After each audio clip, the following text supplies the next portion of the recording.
तीनों देवियों के बीच वाद विवाद बढ़ता गया। देवी सरस्वती गंगा को श्राप देते हुए बोली, तुम पृथ्वी पर एक नदी बनकर बहोगी, पापियों के स्पर्श को सहोगी। देवी गंगा दुख और क्रोध में आ गई। हे सरस्वती, यदि आपने मुझे श्राप दिया है तो मैं भी आपको श्राप देती हूँ। आप भी पृथ्वी पर नदी बनेगी और आपका अस्तित्व अदृश्य हो जाएगा। तभी देवी लक्ष्मी बोली, अब मैं भी आपको श्राप देती हूँ। आप पृथ्वी पर प्रवाहित होंगी और मानव आपको खोजते रह जाएंगे। देवी सरस्वती प्रत्युत्तर में उसी तरह का श्राप दे दी।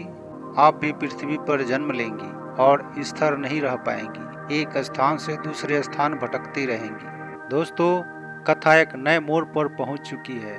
श्राप का प्रभाव प्रारंभ हो चुका है। देवी सरस्वती पृथ्वी पर एक अदृश्य धारा बन चुकी है और अब देवी गंगा को भी अपना मार्ग चुनना है।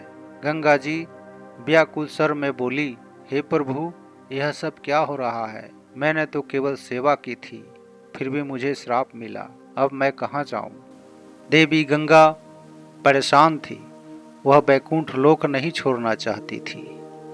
वह श्री हरि से बार बार अनुनय विनय कर रही थी कि उनके चरण कमलों को मैं छोड़कर कहीं नहीं जाऊंगी। लेकिन भगवान विष्णु कुछ भी सुनने के लिए तैयार नहीं थे, क्योंकि किसी भी श्राप को पूरा करना अनिवार्य होता है। इसलिए उन्होंने कहा, हे देवी गंगा, आपको अभी धरती पर जाना होगा, क्योंकि आपके श्राप से देवी सरस्वती धरती पर बहने वाली नदी के रूप में जा चुकी है। देवी गंगा बोली, हे प्रभु, देवी सरस्वती ने क्रोध में आकर मुझे श्राप दी थी। भगवान विष्णु बोले, क्रोध में ही सही, लेकिन उन्होंने इस श्राप के कारण आपको धरती पर एक उच्च स्थान दिलवा दिए, आपको पाप नाशनी बना दिया।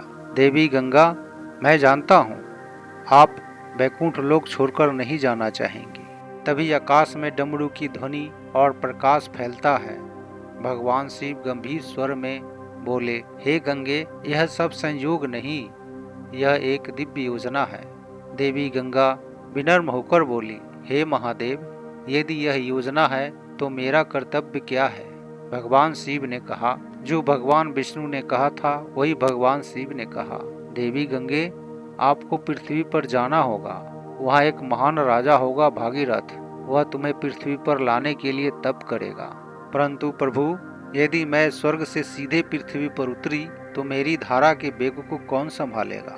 भगवान शिव मुस्कुराए और बोले, हे गंगे, तुम अकेली नहीं जाओगी, मैं तुम्हें स्वयं अपनी जटाओं में धारण करूंगा, तुम्हारे वेग को नियंत्रित करूंगा और फिर धीरे धीरे तुम्हें पृथ्वी पर प्रवाहित करूंगा। देवी गंगा भावुक होकर बोली, हे प्रभु, यदि आप मेरे साथ हैं तो मुझे किसी बात का भय नहीं, मैं आपके साथ पृथ्वी पर जाने के लिए तैयार हूँ। गंगा और शिव जी का यह संबंध केवल एक सहारा नहीं, यह एक दिव्य मिलन है, जहाँ शक्ति और शिव एक साथ सृष्टि के कल्याण के लिए कार्य करते हैं। हर हर महादेव, नारायण नारायण।